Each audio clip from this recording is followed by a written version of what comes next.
Hey guys, it's still the 25th of November.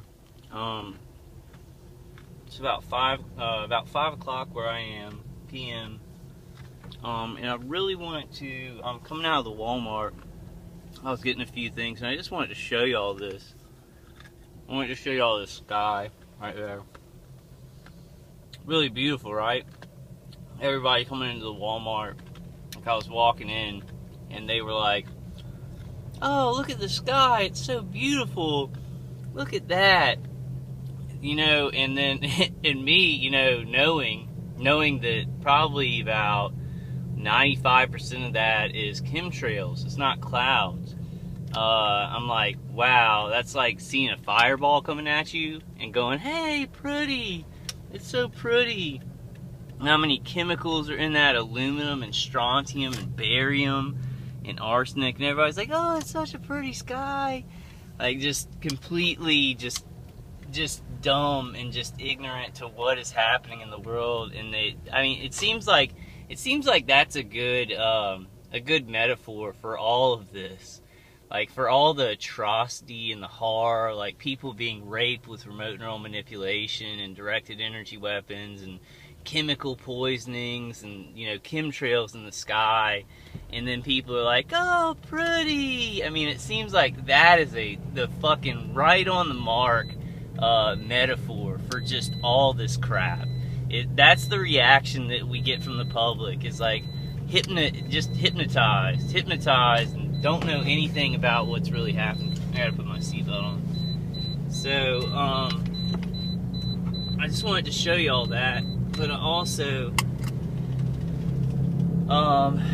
I guess I also just wanted to make another video kind of continuing my conversation that I started out in the parking lot of my condo about redundant systems. Good God, I mean, most of that is not natural clouds. Like, and I mean, people don't realize that. Like, they've been putting up chemtrails all day. The wind picks it up and mixes it together, and then you get that weird, like, that is the sun coming off of it, but, you know, it's kind of a weird chemical glow that you're getting off all that. I mean, it's amazing. It's amazingly, I guess, beautiful and horrifying at the same time. But I guess I just wanted to continue, you know, talking about, you know, redundant systems. That this stuff isn't done with all microchips. It's not. I mean, I think that I don't think that microchips, you know, implants like that they put in, you know, during surgery, I don't think it's an old technology. I think they've still advanced that technology too, and they also do use that in targeted individuals. You know, they've advanced that along with everything else. But I think we've got to look at the term redundant systems, you know, because I just think about, you know, biorelevant feedback loop. Like, if they get close enough to you and they start sending a signal to your brain, here's a one-light car, you know, it can pick up your brain signature from far away. Then you've also got nanoparticulates and biofilm, you know, biotoxins that are attracted, this electromagnetic frequency is attracted to. Then you've got, you know, remote surveillance, remote imaging, like with microwaves, so they can remote image the area around you and then target without any specific, you know, specific chip to send it to. I think about Dave Case's CD. Also, another example is, you know, a lot of people with Dave Case's CD, you know, they completely, like, had almost a 100% reduction in their targeting, or like a 95% reduction, and it stayed that way as long as they keep listening to the CD, you know. And I'm different, so I know that I do have chips. I think I have one in my jaw. I've had tons of surgeries, like when I was little and had Crohn's, and then I had my wisdom teeth taken out and a lot of dental work. So I'm sure that I think that's the reason that I'm in this program, is because when I was little, I got the hardware put in me by a doctor who was just participating in a government program. didn't know that I would be microwaved later on in my life or anything like that, but just thought it was some kind of GPS tracking or migrating thing where the government was just checking how people were moving around or something like that. It was told lies. And I think that's why I went through all the different doors of this program. I think that if I wouldn't have had Crohn's as a little boy, I don't think I would have ever they wouldn't have ever attacked me, because I wouldn't have had the right kind of hardware to get it started.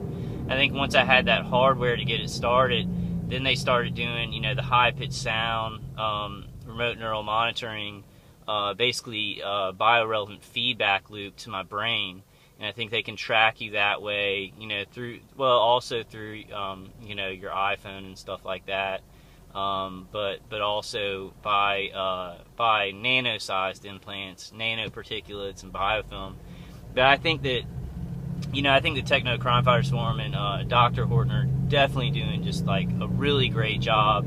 And the most concrete way that can actually be taken out of the body and proven is chips, body area networks, chips near people. Like, I saw an interview with Richard Kane on the Flow of Wisdom, and he had x-rays of the chips near his lungs, near his heart, and on his shoulder, and they also did x-rays of his 2 young sons, and I think they were like 3 and 5 at the time that he did the interview, and they also had chips by his son's lungs, and also by their, I think, I'm not sure where else, but they were in other places. And one of his sons had trouble breathing, and they just diagnosed him with asthma, but he had a chip, and it was actually on an x-ray near his lungs, and they were experimenting on both of his sons, microwaving them.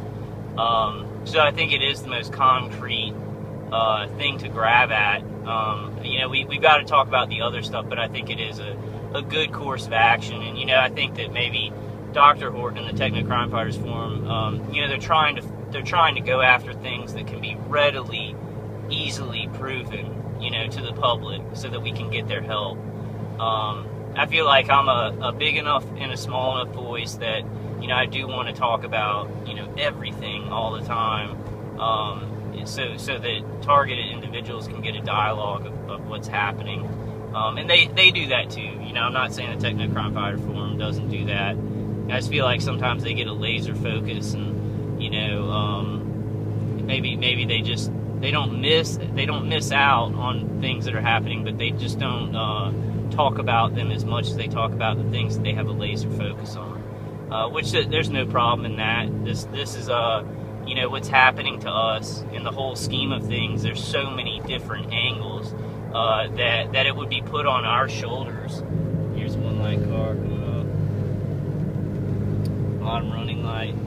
That it would be put on our shoulders to speak to all of the different angles of this, and what they're doing and what they're getting out of this is incredibly ridiculous. So, I think that they're doing a great job, and I'm not saying anything against them, definitely. I'm just trying to add a little bit. And there's one light, obvious car. I've been out for a while, and it's LSU game day. It's Saturday, so there's probably a lot of people who are just out, and it tends to, when people are on their free time, they do this for supplemental income. So it seems like on the weekends and at night and stuff like that, it's a lot more than in the mornings when everybody's going to work. But also, during midday, if people have jobs where they drive around the city, and it kind of customizes to this. This all kind of plays into how people move and how people work and how people live. The gang stalking does, that's kind of like, well, it's not really the same way, but a lot of people kind of chide me from getting vehicular stalking on tape. They're like, why are you going around and getting the vehicular stalking? You should just be getting evidence of the directed energy weapons.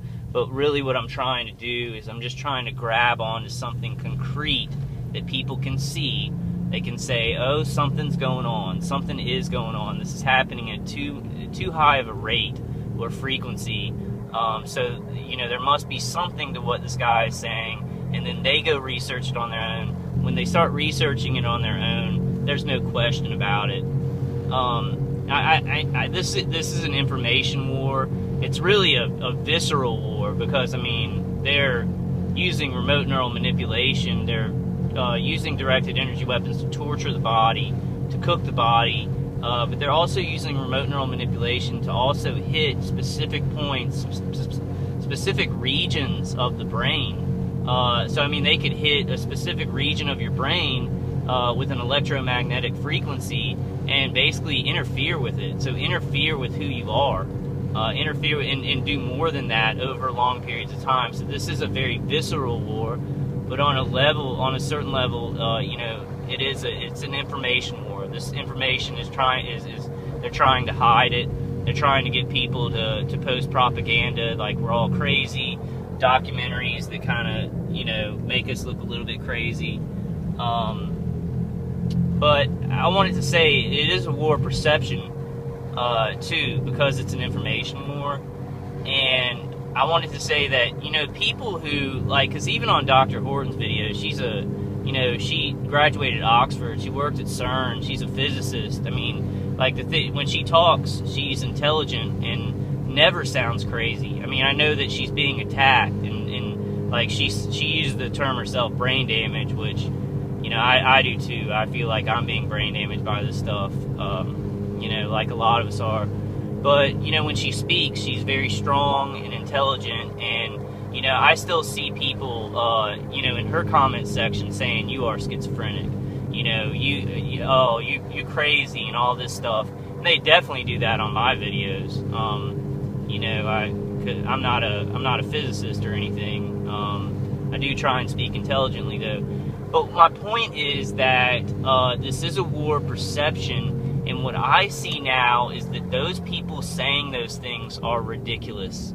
Real people see how ridiculous they are, because even if they're cynics, you know, there'd be no reason for them to just boldface say, hey, you're a schizophrenic. You know, they would come up with some kind of argument about, like, you know, it wouldn't be so hardcore and evil and mean. So I think even real cynics, you know, see those people as a joke. I think we've left those people behind. I think maybe 5 years ago, some people were like, oh, yeah, these people are crazy, you know, give it to them. But now there's so much evidence with the, you know, the Cuban embassy attack, you know, just, you know, many senators being talked to, Bill Binney doing the Global TI Survey, the Unity and Hope Conference, Techno Crime Fighters Forum, you know, TI TV, all the documentaries coming out. I mean, anybody can see, and we've passed up those people who are just like, oh, take your meds, blah, blah, blah, you know, and especially doing it to a graduate of Oxford, you know, who worked at CERN, who's like one of the most intelligent people I know, you know, to do it to them. I mean, they make themselves look ridiculous. So I just want TIs who maybe are affected by that, because I'm affected by it. Like, there's a human side to all of us that when you are dismissed like that and called crazy, that it makes you feel bad in an almost subconscious, I mean, just a primal way that you can't help. So I'm kind of still affected by it sometimes. But people who are really affected by it and it keeps you in inaction. Like, so you don't do action, or you don't do activism because of that. I just want to tell you, those people are jokes, and we have passed them by. Even normal people have passed those people by. So I just wanted to say that.